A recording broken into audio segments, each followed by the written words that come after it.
après avoir utilisé les matériels et les textures, on va passer à une autre notion qui va aussi nous permettre d'avoir un meilleur rendu des game objects qu'on vient de modéliser.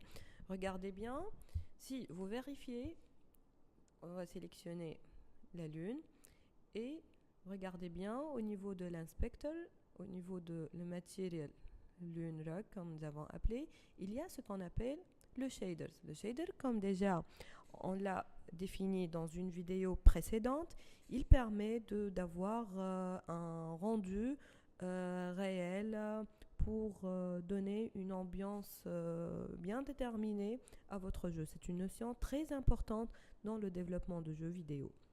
Donc, on va sélectionner par exemple le Game Object Mars et au lieu d'avoir le standard shader qui est appliqué, on va utiliser un autre shader.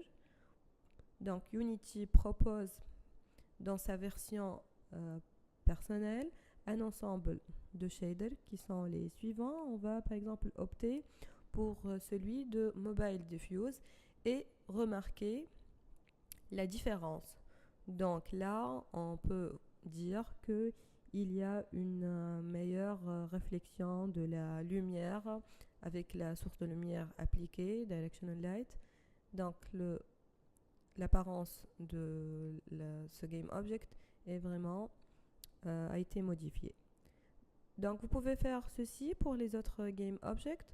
Donc on va utiliser pour la lune un deuxième shader qui s'appelle Vertex Light et vous pouvez modifier les différentes valeurs pour avoir un rendu qui correspond à vos attentes. Passons maintenant à la modélisation de l'environnement, c'est-à-dire ce qu'on est en train de voir ici, la partie grise, la partie bleue. Donc on va le modifier de façon d'avoir un ciel étoilé pour modéliser l'environnement en étoile ou bien le système solaire.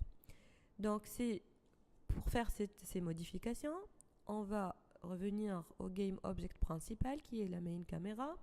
Donc ici, à droite, au niveau de la configuration de la caméra, il y a la partie Clear Flex et on trouve par défaut un skybox qui est appliqué. C'est-à-dire la partie grise et bleue, pratiquement c'est le skybox. Sinon, pour appliquer, pour avoir un environnement de galaxie, donc on a besoin d'un skybox. Donc on va appliquer encore une fois l'option skybox et donc l'objectif en ce qui suit, c'est créer un skybox. Pour cela, on va l'ajouter comme étant un composant au Game Object Main Camera. Donc on va faire une recherche, Skybox. Et donc remarquez, pour avoir ce Skybox, on a besoin d'avoir un matériel. Pour cela, on doit le créer tout d'abord. Donc je vais le nommer Skybox Material.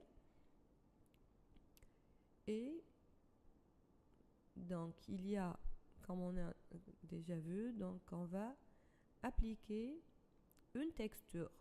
Sauf que il ne s'agit pas tout simplement d'une simple background, mais plutôt il faut, là on doit appliquer un shader qui est appelé, ou bien un shader qui est vraiment dédié pour l'utilisation de Skybox et s'appelle Seaside, c'est-à-dire comme si nous avons un cube dans lequel on va appliquer la texture qu'on a choisi pour avoir le monde en galaxie et on va l'appliquer sur les 6 côtés comme si on est dans un cube et dedans donc on va appliquer sur les 6 faces la texture choisie.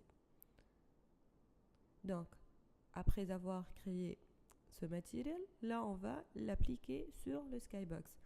Vous voyez, par défaut, on trouve un ensemble de skybox proposés par Unity. On va appliquer le nôtre, Skybox Material, et regardez la différence.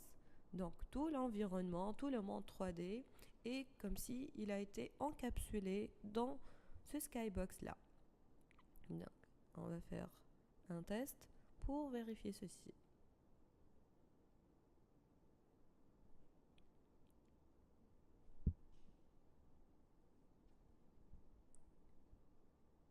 Et voilà notre environnement de galaxie.